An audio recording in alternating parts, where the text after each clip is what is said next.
Moin, liebe Lütsch. Ich schaue mal in Wacken vorbei. Wir wollen mal gucken, wie die Felder aussehen. Und ich habe 1, 2, 3 News, die dabei dann zum Wacken Open Air, aber auch zum weiteren Verlauf, was hier auf dem Kanal stattfindet, dann in diesem Video kommen werden. Was ist aus dem Walk of Fame geworden? Ja, Fragen von Journalisten auf der Pressekonferenz, die mich ein bisschen beschäftigt haben. Was ist aus meinem Zelt geworden? Die Szene habt ihr ja vielleicht noch im Bild, im Kopf, wie mein schönes Vorzelt, das ich mir extra fürs Wacken Open Air geholt habe, dann das Zelt zusammengesackt ist. Was macht da der Stand der Reparatur? Wie geht es da weiter? Da ist der berühmte Schriftzug.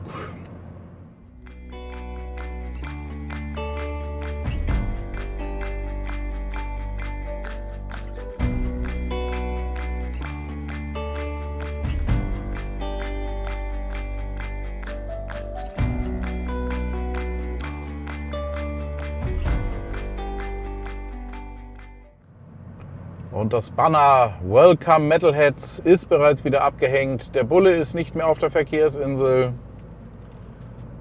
Unverkennbar. Wacken Open Air ist vorbei. Liegt jetzt 3 Wochen zurück. Zwischenstopp Nummer 1, Landgasthof. Die 9. Bühne, da oben seht ihr es. Die 9. Bühne des Wacken Open Airs. Hier haben wir ja dieses Jahr 2 Neuerungen. Denn zum einen ist hier die schöne Statue für Lemmy aufgestellt worden und seine Urne ist hier beigesetzt worden. Jetzt seht ihr schon hier ein Thema. Ja, wir haben eine ziemliche Tropfenbildung. Eigentlich könnte man da den Hut sehen, wenn die Wassertropfen da nicht wären. Ja, und das Zweite ist, dass wir hier einen Walk of Fame haben neuerdings. Das Ganze sollte im Eingangsbereich hier stattfinden, im Eingangsbereich eingelassen werden. Leider ist der Landgasthof nur ja, zu bestimmten Zeiten offen. Aktuell ist er nicht offen. Und da könnt ihr es auch sehen. Landgasthof, unsere Öffnungszeiten. Wir haben vorübergehend keine regulären Öffnungszeiten. Man kann das Ganze hier aber buchen. Für Veranstaltungen, Familienfeiern etc. kann man hier den Saal buchen. Und hier in dem Bereich soll irgendwo der Walk of Fame dann noch eingesetzt werden. Da ist bis jetzt offenkundig, für mich zumindest, noch nicht sichtbar von. Wir haben die Handabdrücke von den Scorpions, von Doro. Diese Handabdrücke werden sicherlich hier irgendwann mit eingebaut werden. Und es werden natürlich hier in den nächsten Jahren auch weitere Handabdrücke dazukommen. Sehr ans Herz legen möchte ich euch auch, wenn ihr hier mal in Wacken unterwegs seid, hier direkt gegenüber vom Landgasthof, das Baldershaar. Wunderbares Eis. Habe ich während des Wacken Open Airs schon genossen, aber gar nicht im Video auftauchen lassen. Das muss ich jetzt ändern. Kleine Vorwarnung. Kommt gleich. Im Hintergrund seht ihr, wie ein Reetdach gedeckt wird. Zugeschnitten.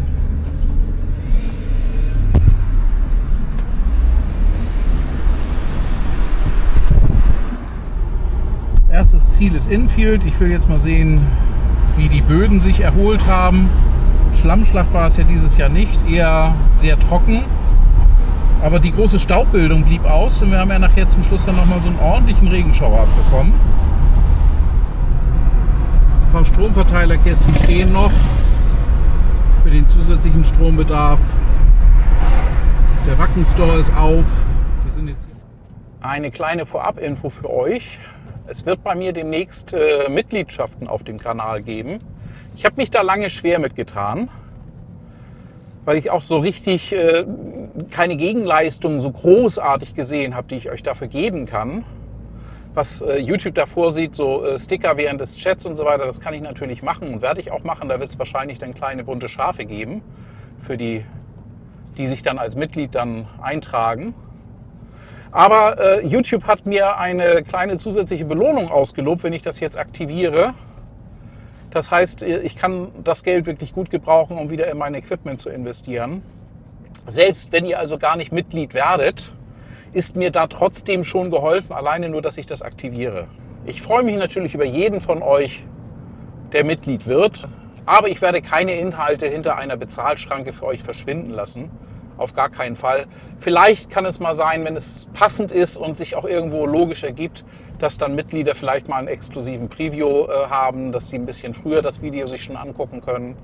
Aber das wird auch das höchste der Gefühle sein. Es wird alle Inhalte für euch auch weiterhin, auch kostenlos und ohne Mitgliedschaft, hier auf meinem Kanal für euch geben. So, jetzt bin ich im Enfield-Bereich. Ich hoffe, dass ich gleich nochmal die Drohne hochjagen kann. Es ist ein bisschen windig. Mal schauen, was die Drohne dazu sagt. Neu dieses Jahr. Ich weiß nicht, ob das dauerhaft ist oder ob das jetzt nur temporär hier zwischengeparkt ist. Wir haben hier den Wacken-Schriftzug und auch die Bullets, die ihr vielleicht kennt aus dem Bereich des neuen Busbahnhofs. Die stehen hier im Moment. Ist natürlich ein beliebtes Fotomotiv und man sieht schon, hier werden auch entsprechende Autos dann angezogen davon. Ist doch inzwischen ein ganz beliebtes Ausflugsziel geworden. Es ist ja sogar ziemlich sonnig geworden. Aber leider hat der Wind auch ordentlich aufgefrischt. Ein bisschen Wind, wie wir das hier so nennen. Von daher muss ich gleich mal gucken, ob ich die Drohne zumindest mal für einen kurzen Moment hochschicken kann. Dass ihr ein bisschen Überblick über die Felder bekommt. Ansonsten der Abbau ist ziemlich weit abgeschlossen, habe ich den Eindruck. Ein paar Mülleimer stehen hier noch rum und warten aufs Einsammeln. Ich habe es tatsächlich geschafft. Die Drohne konnte abheben. Es ist an der Grenze dessen, was sie kann. Aber auch dank euch, auch dafür nochmal ein riesengroßes Dankeschön, ist es mir möglich, meine Kameraausrüstung nach und nach immer besser zu machen. Ich setze also das Geld, das ich auch durch euch natürlich bekomme, über die Verwendung von Partnerlinks, wenn ihr Sachen hier über die Partnerlinks unter den Videobeschreibungen kauft, setze ich dafür ein, meine Ausrüstung nach und nach besser zu machen. Funkmikrofon, Kamera und jetzt halt dann auch wieder eine neue Drohne. Ich habe jetzt die DJI Mini 4 Pro. Die kann mit diesen Witterungsverhältnissen gerade noch so mithalten. Viel mehr Wind darf es nachher nicht mehr sein. Aber damit dann auch wieder ein toller Erstflug gewesen. Also hat mich gefreut, schneide ich euch jetzt hier drunter. Wir sehen, dass die Flächen insgesamt eigentlich immer noch ganz gut erkennbar ist. Wo waren mal Zelte, wo waren Verkaufsstände, wo sind die Laufstrecken gewesen. Aber der Boden erholt sich hier schon ganz massiv. Also das ist im Bereich des Plazas, kann man das schön sehen. Da werde ich euch jetzt mal hier so einen Querschnitt dann mal einblenden, wo dann der Bereich der Bühnen, Headbangers und Wet Stage gewesen ist, wo die ganzen Verkaufs- und Bierstände sind. Aber da laufen jetzt aktuell Störche rum. Mal gucken, ob ich die jetzt auch gleich so auf die Schnelle hier noch mal ranziehen kann mit dem Zoom. Mit der Handykamera, eine andere Kamera habe ich dafür jetzt nicht mit. Der Plaza-Bereich hat sich auch schon ziemlich gut erholt. Es ist tatsächlich schon alles abgebaut, 3 Wochen später. Es steht hier also eigentlich effektiv nichts mehr. Da drüben stehen noch so ein paar Mülltonnen, die noch eingesammelt werden müssen. Aber das ist dann im Großen und Ganzen schon gewesen. Ja, an einer Stelle hat sich offensichtlich so eine Senke gebildet. Da macht man jetzt was dagegen und versucht das Ganze schon mal so vom Geländetypus her so ein bisschen anzugleichen. Das ist auch eine Maßnahme, denke ich, letzten Endes, um in kommenden Jahren immer weniger Probleme mit dem Gelände hier zu bekommen, wenn es denn doch mal ein nasseres Jahr ist. Auch der Bereich vor den Hauptbühnen ist erstaunlich sauber. Da ist ja tatsächlich so der Bereich unmittelbar vor der Hauptbühne, dann eigentlich so beim letzten Konzert hat es ja kurz vorher noch mal geregnet. Dann wirklich noch mal so ein kleines bisschen schlammig geworden. Ich gehe da gleich noch mal zu Fuß hin und gucke mir das noch mal von nahem an. Aber auch der Bereich ist insgesamt eigentlich für die Menge an Menschen, die da gewesen ist, ja, ziemlich sauber hinterlassen. Das wird sich sehr, sehr schnell wieder erholen. Das kennt man schon aus den Vorjahren. Dahinter im Querbereich seht ihr dann den Bereich der Produktion. Da ist dann auch nochmal so das Backoffice und auch die großen Zelte mit dem Catering für die Crew. Aber auch Wacken United ist dort angesiedelt mit dem Pressezelt und dem Wacken United Bereich, in dem sich ja viele dann auch von euch vielleicht auch aufgehalten haben. Auch das ist alles bereits abgebaut. Ne, das sind Möwen. Die weißen Tauben sind Möwen. Insgesamt wenig bis gar kein Müll hier zu sehen. Ich habe hier so ein bisschen den Eindruck, das ist hier schon ziemlich gut abgesammelt, abgesucht. Also hier sehe ich keine Müllmengen mehr in irgendeiner Form. Auch das ist eine erfreuliche Entwicklung in den letzten Jahren, dass wir immer weniger es hier mit Müllbergen zu tun haben. Hier haben wir noch so einen kleinen so ein kleines Kieseckchen hier so in der Ecke vom Wackinger. Aber das Feldlager mit der Laufstrecke, das ist eigentlich da drüben. Und da haben wir das Dio-Monument. Also Kies war mir da gar nicht aufgefallen. Wenn einer von euch weiß, wofür der Kies da war, schreibt mir das ruhig. Ja, und hier haben wir so ein schönes Beispiel. Temporär verlegte Leitungen werden danach dann eben auch wieder aus der Erde rausgeholt.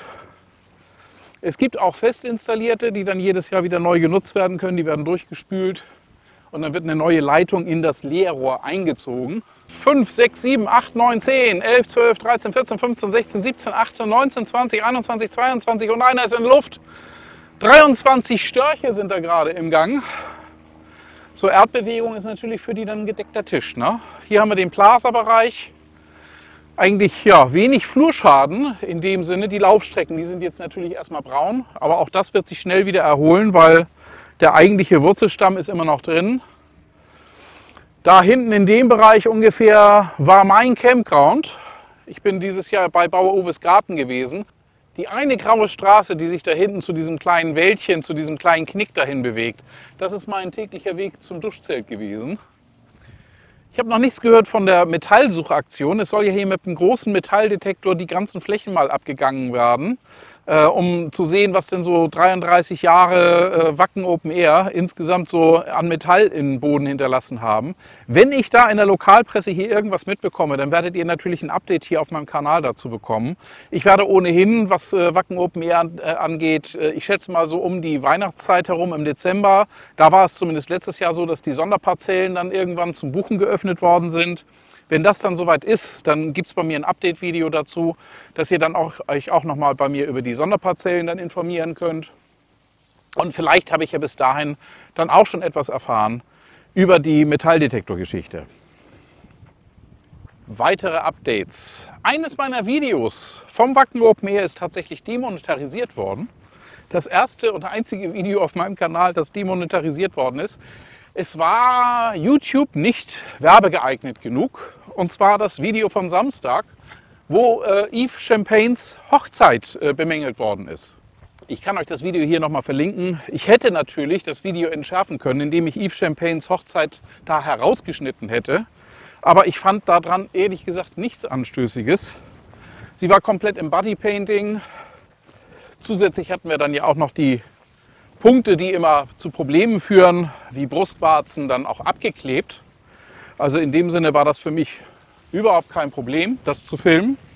Aber auch nach einer manuellen Überprüfung bleibt YouTube auf der Stellungnahme, ist nicht werbegeeignet, ist aber ansonsten auch nicht weiter schlimm. Es ist keine Verwarnung für den Kanal, sondern halt einfach nur nicht werbegeeignet. Das Ganze hätte ich natürlich dann auch für mich entschärfen können, indem ich dann einfach diesen Bereich rausgeschnitten hätte.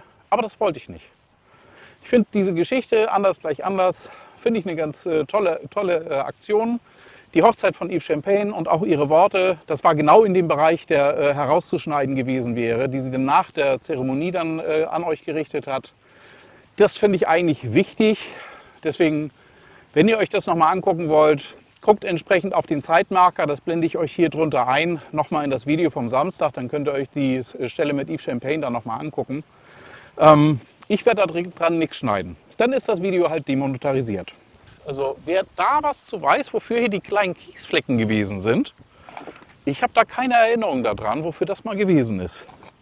So, der Müll kommt natürlich auch wieder mit und der kommt jetzt auch gleich da vorne in die Mülleimer, die hier dankenswerterweise noch stehen. Da sind viele Fliegen, da gehe ich lieber nicht ran. Hier sind etwas weniger Fliegen, aber auch Fliegen. Uah. Schnell weg. Ja, bei der Pressekonferenz, da habe ich euch ja auch 45 Minuten auf 9 Minuten zusammengedampft in dem Video gezeigt. Eigentlich die wichtigsten Stellen. Da kam es dann zum Schluss noch zu offenen Fragen, wie das üblich ist auf einer Pressekonferenz. Und da kam eine Frage von einer Journalistin des NDR. Die Fragestellung vollkommen legitim. Es gab Vorkommnisse, was sagen Sie dazu? Aber die Fragestellung war nicht offen. Sie war dann auch gleich mit einer Suggestivfrage verbunden. Herr Jensen, was sagen Sie dazu? Sind Sie besorgt?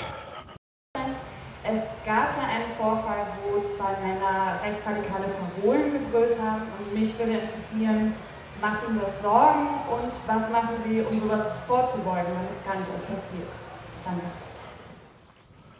Das hat Thomas Jensen natürlich auch aufgegriffen und hat gesagt, natürlich bin ich besorgt. Wir sollten alle als Gesellschaft auch besorgt sein. Ich schneide euch das Original hier nochmal rein. Ich glaube, das macht uns schon Sorgen. Das sollte der ganzen Gesellschaft Sorgen machen. Schlecht, wenn man sich keine Sorgen macht. Aber dann haben wir da mit den Behörden professionell gedealt und dann ist dann nicht gelenkt. Die gute Nachricht daran ist ja, dass das mitgeteilt wurde und das zeugt ja von der ganzen Atmosphäre, die hier herrscht. Wir hatten, glaube ich, insgesamt 2 oder 3 Vorfälle. Ich kann mich an einen Fall erinnern, den ich gelesen habe, da ging es um Finnen, die hier diese Parolen gerufen haben, aber da wird niedrigschwellig eingestellt. Also man muss ganz schön blöd sein, wenn man das gerade hier macht.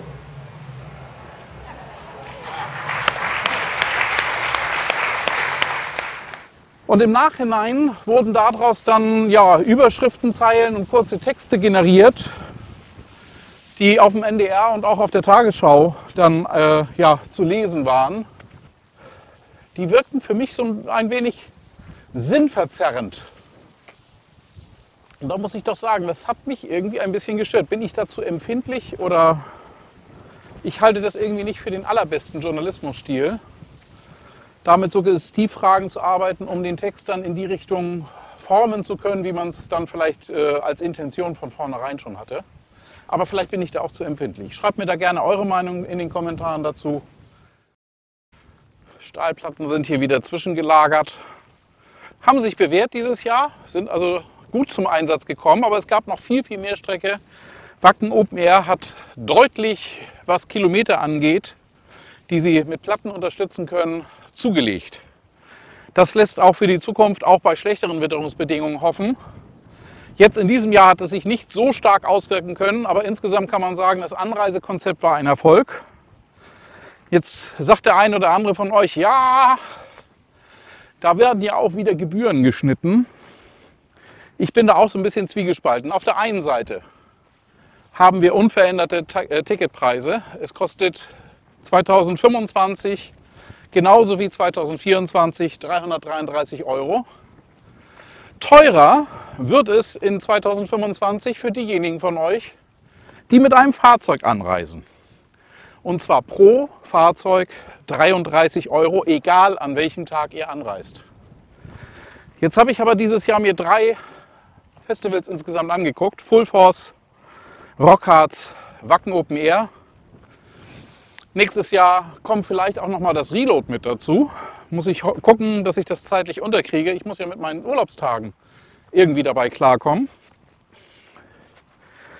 Bei allen diesen Festivals, insbesondere beim Rockharz konnte man das gut sehen, ist der zunehmende Platzbedarf mittlerweile ein echtes Problem geworden.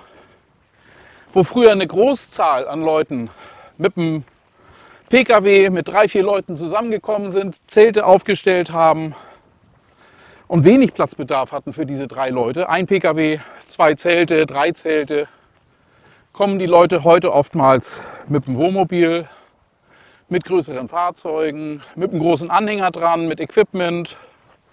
Und diese Flächen, dieser Flächenverbrauch ist natürlich für ein Festival zunehmend ein Problem.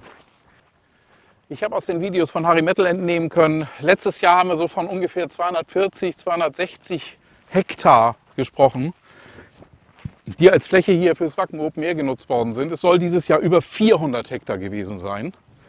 Hat natürlich, denke ich, auch mit dem neuen Verkehrskonzept zu tun, dass man da zusätzliche Flächen und Wege hat mit anlegen müssen, die dann in den Gesamtverbrauch an Fläche dann reingehen. Aber das ist natürlich tatsächlich ein Thema, dass das auch den Campgrounds geschuldet ist.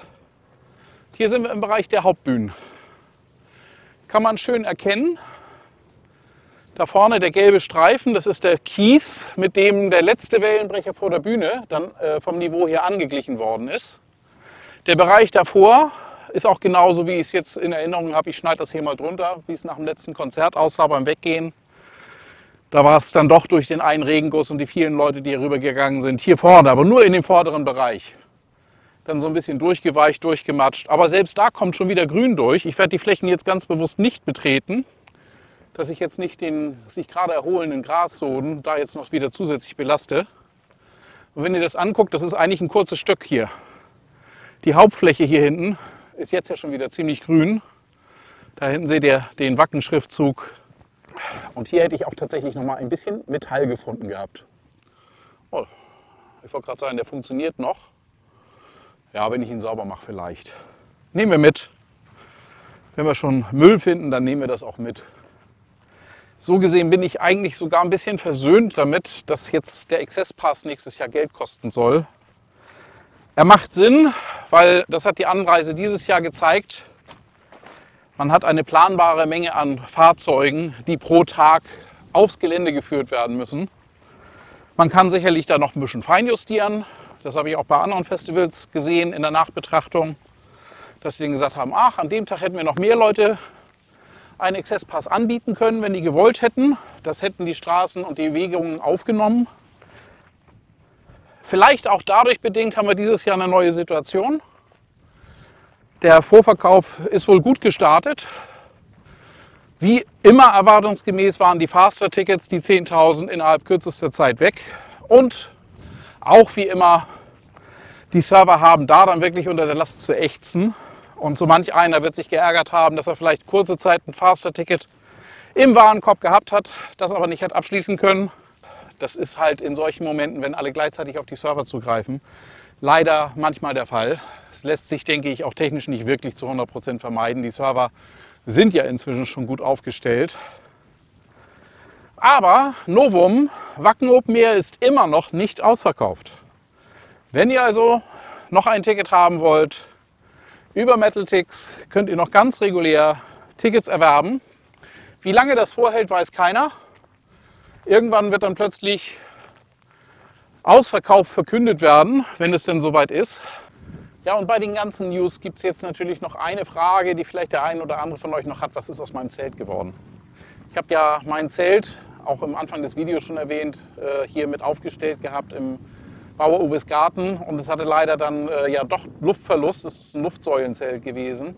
Jetzt hat sich herausgestellt währenddessen, das ist nicht die reparierte Stelle gewesen, die aufgegeben hat, sondern die hat tatsächlich gehalten. Also meine Reparatur hat funktioniert und war gut, aber das Zelt scheint mir deutlich vorgeschädigt gewesen zu sein.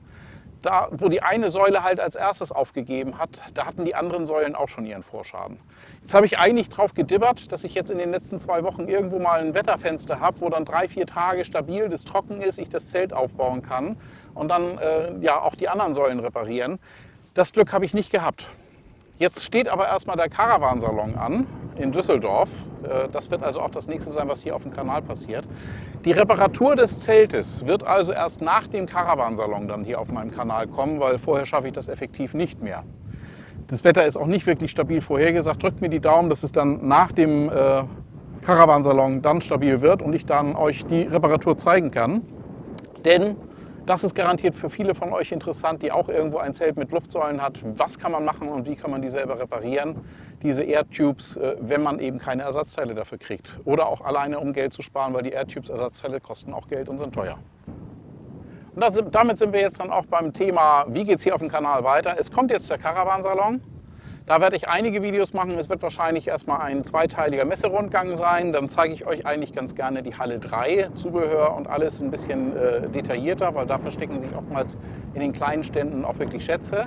Riesengroßes Dankeschön auch nochmal für die 30.000, die wir bereits während des Wacken Open Airs, bevor ich das Gelände verlassen hatte, dann auch schon geknackt hatten. Also ein Riesendankeschön. Hätte ich mir vor 2-3 Jahren, als ich damit angefangen habe, niemals träumen lassen. Freue mich darüber, dass ihr da seid. Freue mich darüber, dass ihr da bleibt. Wenn ihr hauptsächlich Wacken gucken wollt, ja gut, nächstes Jahr geht es hier weiter und zwischendrin halte ich euch mit den Themen dann immer auf dem Laufenden, wenn es was Neues gibt, wie zum Beispiel dann die Sonderparzellen, wenn die buchbar sein werden. Also immer mal ein Auge aufhalten und vielleicht guckt ihr doch mal das ein oder andere Video, einfach weil es lustig ist und unterhaltsam ist. Einige von euch warten jetzt vielleicht auch schon da drauf. Ich habe ja in dem letzten Video aufgerufen, schickt mir eure Selfies. Ich würde die auch gerne noch mal sehen. Jetzt blende ich euch hier einige von den Selfies ein, die mich dankenswerterweise von euch erreicht haben. Hat mich sehr gefreut, sind ein paar sehr schöne Aufnahmen dabei rausgekommen. Ich habe sehr viele nette Gespräche mit euch gehabt, also keine Scheu, wenn ihr mal ein Selfie haben wollt und ihr seht mich irgendwo rumlaufen, sprecht mich an. Nur wenn ich gerade mit der Kamera arbeite, lasst mich meine Aufnahme bitte erst zu Ende machen. Wo wir gerade bei Aktionen sind. Ich bin angeschrieben worden von YouTube. Die möchten gerne, dass ich die Kanalmitgliedschaft aktiviere und sie loben mir einen Bonus aus. Also ich bekomme alleine nur dafür, dass ich es aktiviere, jetzt einen Bonus. Das Geld kann ich gut gebrauchen und in meine Technik investieren. Von daher werde ich diesen Schritt jetzt tatsächlich einmal machen. Ich werde die Kanalmitgliedschaft einrichten jetzt in den nächsten Tagen. Wundert euch also nicht, dass das plötzlich bei mir auf dem Kanal jetzt dann auch mit der Kanalmitgliedschaft losgeht. Ich werde versuchen, eine Einstiegsstufe möglichst sehr, sehr günstig anzubieten. Ich kann nicht großartig viel Sonderleistung dafür erbringen. Ich bin jetzt schon sozusagen an der Oberkante dessen, was man so als One-Man-Show wirklich leisten kann. Ich kann euch kleine Schafe als Sticker anbieten, die ihr dann in den Chats dann verwenden könnt, als Sondersymbol für Mitglieder, dass man dann auch erkennen kann, wie lange ihr denn Mitgliedschaft dann schon habt. Ich werde versuchen, vielleicht ab und zu mal ein Video zu machen, dass ihr dann als exklusiven Preview dann schon vorab sehen könnt, wenn sich das mal anbietet, wenn das passt. Ansonsten betrachtet aber die Mitgliedschaft hauptsächlich da in der Richtung, dass ihr meinen Kanal und meine Arbeit damit unterstützt. Wenn euch dieses Video gefallen hat, lasst mir ein Like da, lasst mir ein Abo da. Wer nicht abonnieren will, ist aber nicht so schlimm. Ihr verpasst keins meiner Videos mehr und ich freue mich über jedes eurer Abos. Bis zum nächsten Mal, euer Michael.